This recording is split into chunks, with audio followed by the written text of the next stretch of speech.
Hi friends, welcome to Radhesh 2223. So ఇవాళ ఇంకో స్టోరీతో మీకు ముందుకు వచ్చేసానండి. సో ఈ స్టోరీ వచ్చేసి ఎత్ర నార్యంతు పూజ్యంతే తత్ర రమంతే దేవతాహ అన్నారు. అంటే ఎక్కడ స్త్రీలు గౌరవించబడతారో అక్కడే దేవతలు అనేవాళ్ళు నివసిస్తారు అనేది మనకు అందరికీ తెలిసిన ఆర్యోక్తి. దాని గురించి ఒక స్టోరీ చెప్పేసుకుందామా. దసరా పండుగ రోజులు బస్ స్టాప్లో జనాలు లేరు. మయూరి ఒక్కతే బస్సు కోసం ఎదురు చూస్తోంది. రోడ్డుకి అవతల వైపు తుప్పల్లోంచి తాగి ఉండి తూలుకుంటూ రోడ్డు మీదకి వచ్చాడు మల్లేష్. కామం నిన్న కళ్ళకి రోడ్డుకు అవతల అందమైన అమ్మాయి కనపడింది. మనిషిలోని మృగం మేల్కొంది. తూలుతూ అడుగులు వేస్తూ హైవే మీదకి వస్తూ రోడ్డు దాడుతూ అమ్మాయికి దగ్గరగా వస్తున్నాడు. ఫోన్లో చూసుకుంటూ మల్లేష్ని గమనించుకోవట్లేదు. ఇంకొక 4 అడుగుల్లో మల్లేష్ రోడ్డు దాటేసేవాడే. ఆ అమ్మాయిని చెజెక్కించుకునేవాడే. తన కాలుకి తన మరో కాలే అడ్డుపడి బొక్కబోర్లా పడ్డాడు. అదే సమయంలో తాగి డ్రైవ్ చేస్తున్నాడేమో. స్కార్పియో బండి డ్రైవర్ కూడా 150 కిలోమీటర్ల వేగంలో వెళ్తున్న స్కార్పియో మల్లేష్ మోకాళ్ళపై నుంచి తొక్కుకుంటూ వెళ్ళిపోయింది. నరాలు తెగిపోయి కాళ్ళు చితికిపోయి అమ్మా అని గ్యావు కేక పెట్టాడు మల్లేష్. విపరీతమైన నొప్పి. ఓ అన్నా అంటూ మయూరి మల్లేష్ దగ్గరికి పరిగెత్తుకొచ్చింది. గబగబా 108 అంబులెన్స్కి ఫోన్ చేసింది. అడ్రస్ చెప్పింది తొందరగా వచ్చేయమని. 108 వాళ్ళని వేడుకుంది. అన్నీ గమనిస్తున్న మల్లేష్కి మయూరి దేవతలా కనిపించింది. కళ్ళు తిరిగి మైకం కమ్మినట్లు అవుతోంది మల్లేష్కి. అన్నా ధైర్యంగా ఉండు, నీకేం కాదన్నా. తలకి కాదుగా దెబ్బ తగిలింది, కాళ్ళకు మాత్రమే దెబ్బ. నీ ప్రాణానికి ఏమీ కాదన్నా. వచ్చేస్తున్నారు వైద్య సిబ్బంది, ప్రాథమిక చికిత్స చేసేస్తారు, సిటీలో హాస్పిటల్కి తీసుకుపోతారు. నీకేమీ కాదన్నా, ధైర్యంగా ఉండన్నా అని అంటూ మయూరి తన కర్చీఫ్ని తన వాటర్ బాటిల్లో నీళ్లతో తడిపి మల్లేష్ మొహాన్ని తుడుస్తూ ఉంది. మత్తుగా సోలిపోయిన మల్లేష్కి తడిబట్ట మొహానికి తాకాక కాస్తంత ఓటటగా అనిపించింది. సైరన్ మొత్తం అంబులెన్స్ వచ్చింది. మల్లేష్ని బండిలోకి ఎక్కించి చికిత్స మొదలుపెట్టి బండిని బయలుదేరమన్నారు. మల్లేష్కి గుర్తొచ్చింది.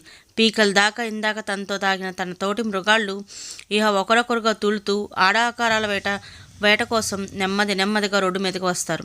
కంటికి కనపడిన తమ అవసరం తీర్చే ఆడవస్తువు కోసం మూసుకుపోతున్న కామపు కళ్ళతో వెతికి వేటాడి వేధించి చంపేస్తారు అని గుర్తు వచ్చింది. అమ్మో అనిపించి ఆ చెల్లెమ్మను బండిలోకి ఎక్కించుకోండి అని బండిలోని వారిని వేడుకున్నాడు. చెల్లెమ్మ బండి ఎక్కమ్మ, బూచోళ్ళు వచ్చే వేళయింది అని స్పష్టంగా గొనిగాడు కూడా. రా నువ్వు బండెక్కు అని చెప్పారు 108 వాళ్ళు మయూరితో. మల్లేష్ ఓపిక తెచ్చుకొని సీటు మీద పడుకొని ఉన్నాడు. నెమ్మదిగా తలపైకెత్తి మయూరి బండిలోకి ఎక్కుతుందా లేదా అని చూసి మయూరి కూడా బండిలోకి ఎక్కాక అమ్మయ్యా అన్నట్లుగా అనుకొని మైకం కమ్ముతుండగా తలవాలు చేశాడు. తర్వాత మల్లేష్కి స్పృహ వచ్చింది. అప్పుడు చుట్టూ చూశాడు. భార్య కూర్చుని ఉంది. బతికి సచ్చావా? ఎప్పుడు నీ తాగుడు నువ్వును. నిండా తాగి తూలిపడి ఇప్పుడు కాళ్ళు కూడా పోగొట్టుకున్నావు. ఇహనైనా తాగుడు జోలికి పోకు. నా రెక్కలు ముక్కలు చేసుకునైనా నీకింత గంజినీళ్ళైనా పోస్తాను అంది సీతాలు. అప్పుడు మల్లేష్ కనిపించింది. మొన్న నా చేతికి ఆ పిల్ల చిక్కుంటే అన్నా వద్దన్నా అని ఏడ్చి గీపెట్టుకున్నా, కాళ్ళు పట్టుకున్నా, ఎంత బతిమాలుకున్నా సరే నా అవసరం నేను చూసుకోవటంలో ఆ పిల్ల ప్రాణాలు పోయినా పట్టించుకునేవాడిని కాదేమో కదా. తర్వాత నా వెనకన ఒకడొకడుగా తాగిన మైకంలో మృగాల్లా వచ్చిన నా తోటి వాళ్ళు మరో 4 కూడా ఆ పిల్లని పీల్చి పిప్పి చేసేవాళ్ళేమో కదా. కానీ నా కాళ్ళు నలిగి నిస్సహాయతలో ఉన్న నాకు ఆ చెల్లెమ్మ ఎంత సాయం చేసింది. తనకు చేసినంత పూర్తి సాయం చేసి నా ప్రాణం కాపాడింది. మరి నేను ఒకవేళ ఆ పిల్లని చేజెక్కించుకుని ఉండుంటే నా చేతులారా నేను విడిచిపెడితే ఆమె బతకగలదు అని తెలిసినా నా అవసరం కోసం ప్రాణాలు తీసేదాకా కూడా వాడినేమో కదా. దయతలిసి విడిచిపెట్టి ఉండేవాడిని కాదు కదా.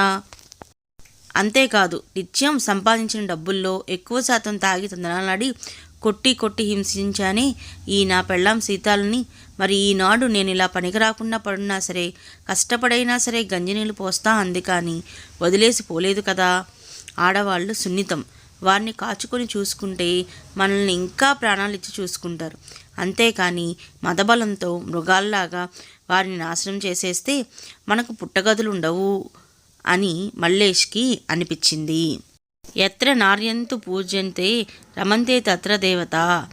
ఎక్కడ స్త్రీలు గౌరవింపబడతారో అక్కడ దేవతలు కొలువై ఉంటారంటారు.